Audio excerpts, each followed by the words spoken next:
Hello mga kabibig! Welcome back sa ating bagong YouTube channel. Ito ang pinakamaingay na YouTuber sa balat ng YouTube. Ako si Kabibig, maglabag-labag na dyan with evidence. Ako po, parang iba ang nangyayari sa House of Representative ngayong araw na to kung saan maraming mga rallyista sa harap ng House of Representative. Yung iba daw na mga congressman, tumakas na daw. Sabi ni Kiko Barzaga, ni Congressman Kiko Barzaga ba? Oo, nag-post sa kanyang Facebook fan page. At ito pa, kabibig, I don't know kung good news ito or hindi, papalitan na daw ang House Speaker. Pero ang papalit, posibleng si Sandro Marcos. Galit na galit daw si Sandro Marcos sa mga pangyayari ngayon. Sabi ng ilang nito, galit na galit or galit-galitan lang. Kasi, drama, bodolero, yan talaga sila eh. Marunong magdrama para sabihin wala silang kanyalaman sa ginagawa ng angkaw niya. Oh. Hindi na kasi mabilog-bilog ang mga utak ng tao. Hindi na mabudol-budol ang mga tao ba? Kaya, sa mga post ni Congressman Kiko Barzaga, doon kumukuha ng impormasyon ang mga kabibig natin chismoso at chismosa with evidence. Doon nila binabasa, doon nila ina-analyze kung ano ang mangyayari at kung ano ang kaguluhan nangyari sa kongreso ngayon. Na tila yung iba nga takot na takot na, yung iba nga lumipad na sa ibang bansa. Takot sila na susugurin ng mga tao at susunugin ang mga bahay nila.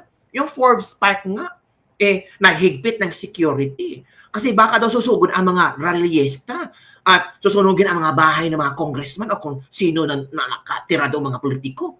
Yun ang mga chika-chika, bibig. O eto ito yung mga posting ni Congressman Kiko Barzaga na nagbibigay hint sa ating mga netizens. So ito, i-share ko sa iyo. Ito na nagbibigay sa akin ng hint na ito na nangyayari ngayon. Ito unahan natin, dito. Several congressmen are fleeing the country in fear of the coming protests. Natatakot na sila. Oh, tingnan mo. Oh, baka sabihin yung gawa ko lang to. Natatakot na ang mga kongresista. Yung iba umalis, lumayas na. Hashtag Philippines versus Romualdez. Next post. Clock 9 concert sa Kongreso. Kayo po ang nakaupo. Subukan nyo namang tumayo. Ito pa, next. Good news, papalitan na si Speaker Martin Romualdez this week. Bad news, si Sandro Marcos ang papalit. Iba talaga si Congressman Kiko Barzaga, no? Good news, si Martin, itsapwera na. Goodbye, Martin. Pero ang ipapalit ay yung pamangkin na si Sandro Marcos. Parang wala nangyari. Parang sila pa rin ang hawak ng power. Diba? Bakit mahirap ba? Mahirap bang iwaglit? Or mahirap bang pakawalan ang power? Kasi natatakot kayo pag hindi na kayo nakaupo, posibleng tatraido rin kayo. Trinaido na nga kayo Yun kasi ang kanilang, yun kasi ang kanilang naisip ngayon. Ito ang mga komento ng ating mga netizen. Ito, basahin natin si Martin Romualdez pa nakaupo since puppet si Sandro ni Martin. So technically, si Romualdez pa rin ang House Speaker. Kasi itong si Sandro Marcos ay tuta ito ni Martin Romualdez. Si Lolong papalitan ni Lalay. Ayaw, Lay. Good news sana. Naging bad news pa. Grabe talaga si Congressman Barzaga. Next. Ito na. Big protest outside the Congress of Representatives today. Join us in bringing an end to this corrupt government. So nananawagan si Congressman Kiko Barzaga na, sumali kayo sa protest para matapos na itong corruption. So next. Naintindihan kong galit kayo, pero kung susunugin ninyo ang Kongreso, bigyan mo sana kami ng oras para i-evacuate yung mga workers at important documents doon. Kaler kasi yun yung ang sinasabi ng mga tao na yung iba ng congressman umalis na kasi takot daw silang sunugin. Takot daw sila sa galit ng mga tao ngayon. It means na guilty sila. It means meron silang nagawang corruption. It means posible nakasali sila sa anomalya sa flood control project at na bisto na sila. Sino ba ang unang nagbisto nito? Di ba si BP Sara sabi niya, 2 tao lang ang humawak sa budget ng Pilipinas, si Zaldico at saka si Martin Romualdez. Pina-impeach si BP Sara, buti na lang unconstitutional, sabi ng Korte Suprema. Ito si Saltico, palaging sinasabi, 125 million confidential funds. Ni VP Sara, saan niya ginamit 11 days? Pero siya pala, bilyones, trilyones ang nanakaw sa kaban ng bayan. Diba? So ngayon, yung iba dyan na noon ay bashers ni VP Sara, mahiya namang aminin na nagkasala sila. Ang ginawa nila sumali na lang sa rally. Diba? Ito sa next. I don't have the numbers in Congress, sabi ni Sandro Marcos. We will show you the numbers on September 21, 2025. Tama. Si Sandro, walang numero sa Kongreso kung sinong gustong mapatalsik si Martin Romualdez. Pero sabi ni Congressman Kiko Barsaga, sige, wala kayong numero. Ipapakita namin ang totoong numero sa September 21. Grabe. Sobrang tapa ni Congressman Kiko Barsaga. Kahit anak ng presidente yan si Sandro Marcos, kahit mataas pa yung posisyon ni Sandro Marcos kumpara kay Kiko Barsaga, pero hindi siya takot. Martin Romualdez nga, Tito Soto, pati si BBM, binalahura nitong si Congressman Kiko Barsaga as long as nasa tama siyang paninindigan. Yun na nga sinasabi, kinukumpara daw si Kiko Barsaga at si Sandro Marcos. Si Sandro, ganito ang na-achieve, ganito, ganyan. Oo nga, ganyan ang na-achieve. Tumindig ba? Nanindigan ba? Pinatalsik ba ang kayang uncle?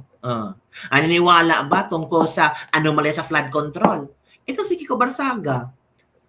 Unidentified yung mga achievement niya, pero ito ang gusto ng mga tao. Tatayo, titindig para sa katotohanan at katarungan. Diba? Ito pa. Galit po si Sandro Marcos at ang Rules Committee ngayon. Next week pa ang privilege speech ko. Marami po ang nag-antay sa privilege speech ni Kiko Barsaga. Ito na. Ito na yung video ni Kiko Barsaga na talagang ito yung nagbibigay hint na merong mangyaring sibakan sa posisyon sa Kongreso. Let's Tayo po na nakaupo. Subukan nyo namang Ay, tumatawa si Garen. Hindi niya na-gets. Uy, Garen, hindi mo na-gets? Hindi mo na-gets ang kanta ni Kiko? Ay, hindi mo ramdam na ikaw ang pinaparinggan? Sabi ng isang netizen. Wala, hindi gets ni Garen mga kabibig na siya pala yung isa sa mga pinariringgan ni Kiko Barsaga. Sabi ng mga netizen Pero we don't know, baka iba rin ang pinariringgan ni Kiko Barsaga. Diba? Ito na, let's move on. Mayo. At baka mamyaw meow meow meow meow meow meow meow meow. Magbabago na ang House of Representatives. We will bring justice into this corrupt system. Tayo po na nakaupo. Subukan nyo. Tawang-tawa si Garen. Oo, happy siya sa kanta ni Kiko Barsaga. Ala, parang dead man lang si Garen or baka na-enjoy lang siya. Na-enjoy lang siya sa kanta ni Kiko Barsaga, meow, meow, meow. Pero ang mga tao sabi, oy, Garen, hindi ka ba natamaan sa kanta ni Kiko Barsaga? Bakit ikaw nasa video? Bakit yan ang kinanta ni Kiko Barsaga habang nasa video ka? Oh, grabe. Let's move on, kabibig. Let's move on. Yun namang tumayo. At baka mamyaw meow meow meow meow meow meow meow meow. Magbabago na ang House of Representatives. We will bring justice into this corrupt system. We will bring justice in this corrupt system. Yun kabibig Yun ang statement ni Kiko Barsaga. Tawang-tawa si Garen. Di ba mga kabibig? Ano ang iyong reaction dito? Basahin natin ang mga komento ng ating mga netizen. Alam mo, Janet Garen beside you. Lakas mo talaga, Kiko. Meow-meow silang lahat dyan. Ito pa. Nakaka-proud, Congressman Kiko Barsaga. Tuwang-tuwa si Congressman Garen. Family business din nila ang politics ko. Iba talaga si Kong. Tawang-tawa si Ding Vasha Queen sa tabi mo, meow-meow. Nilaro mo naman nilaro mo naman Congressman Kiko Barzaga. Ay nako, Kiko Barzaga, dapat di kayo tumatabi dyan sa kay Congressman. Baka mahawa kayo sa kanya. Ay kami mga tao. Huwag naman po ganyan kasi si Congressman Garin may pinaglalaban din ito. Diba? Congressman Kiko lang sa kalam, siraan ka na man lahat, di magbabago, ikaw ang boses dyan sa kamera. Meow, meow, meow, Kiko, ikaw talaga. Diba? Marami ang nag-i-idolize. And take note ha, biglang sumabog ang pangalan ni Kiko Barzaga after na merong isang congressman na Gen Z na na talagang matapang na binabalahura, matapang na sinasagot ang mga politiko at talagang naramdam ng mga tao na itong si Kiko Barzaga ay nasa side ng mga tao, ng mga sambayanang Pilipino na gustong makamit ang totoong hustisya, gustong malaman kung ano nga ba ang nasa likod ng anomalyang flood control system. Di ba mga kabibig? Again nga, ikaw talaga Kiko ha. Go Kiko. Tayo po na nakaupo, subukan nyo namang tumayo. At baka mamyaw meow meow, meow meow meow meow meow meow. Magbabago ng House of Representatives. We will bring justice into this corrupt system. Kayo po na nakaupo, ang sige subukan nyo namang tumayo. At baka mamyaw meow meow, meow meow meow meow meow meow. Magbabago ng House of Representatives. We will bring justice into this corrupt system. Yon mga kabibig. Sabi ni Congressman Kiko Barzaga, we will bring justice to this corrupt system. Di ba? Grabe na talaga ang galit ng administrasyon sa akin, pati pamilya at lungsod ko dinamay. Oo. Sige, gawan nyo ng issue ang Dasmariñas. Siguraduhin nyo lang na mas malala yun sa pagnanakaw na ginagawa ng Kongreso. Oo.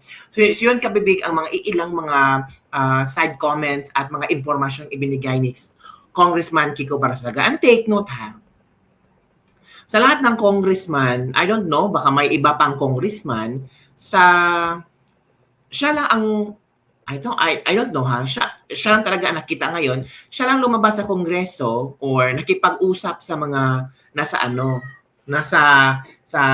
rally. Parang kinausap niya ang mga o mga pulis. Oh, yan. Nausap niya.